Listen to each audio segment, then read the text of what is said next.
Question 10b. Some of you didn't know how to answer this question, but there is a very important word in the question so that you know what to do for this type of question. So which word is it? It is the word average, right? So whenever you see average bar, then you must consider the relative price to answer this question. The relative price to answer this question. Then what relative price you have to consider? The question is about the average length of the journey. Then somehow you should consider the short journey and also the long journey. But some of you mentioned something like that in level 2 answers, which are not perfect. So what you mentioned is the relative price of short journey will be smaller than the relative price of long journey. So this is totally incorrect. Why this is incorrect? So let me talk about the definition of relative price first, so that you understand why this is incorrect. So first of all, I assume that there are two goods, X and Y. The price of good X is $10. Price of good Y is $5. Then if you want to find out the relative price of X in terms of Y, then how to find out?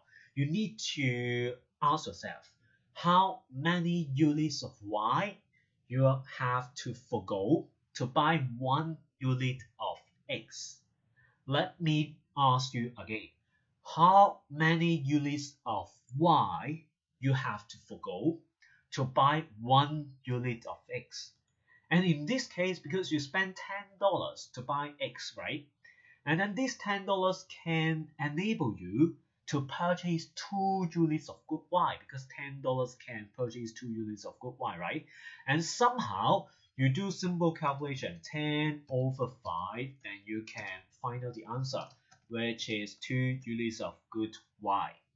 And similarly, for relative price of Y, how to find it out?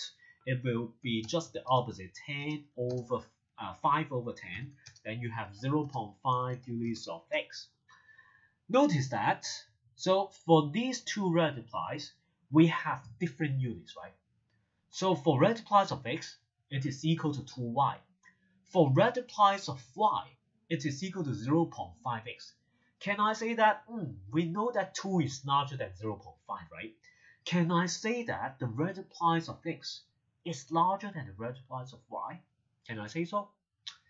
Obviously not. Why? Although 2 is larger than 0.5, but 2y is it larger than 0.5x? 2y and 0.5x. So say for example, 2 apples and 0.5 oranges. Which one is larger? Can you tell me? You can't tell me because they are not of the same unit, right? And that's why you cannot say that the relative price of X is larger than the relative price of Y, because they are not of the same unit, and you can't make the comparison at all. So don't mention something like that anymore. Relative price of A larger or smaller than relative price of X. Okay, this is not correct. This is totally incorrect.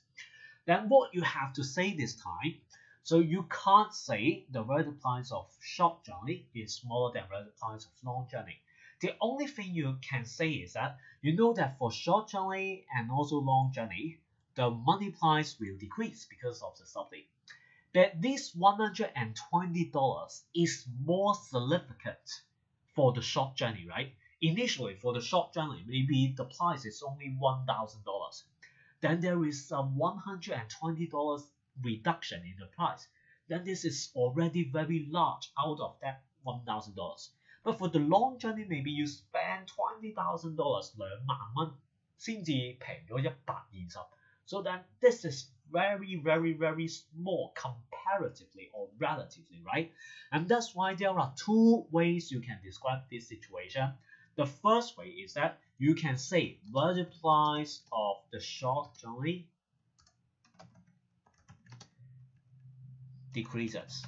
So because both have a drop, but for the short journey, you know that relatively it drops more.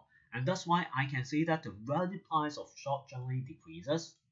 Another one you can say is that for the long journey, although the price decreases, but it decreases by a smaller proportion or by a smaller percentage, then in that case, I will say that the relative price of long journey increases. So these two are something you can write down in your answer rather than comparing the two relative prices. You have to tell me whether the relative price increases or decreases, but not larger or smaller than the other relative price.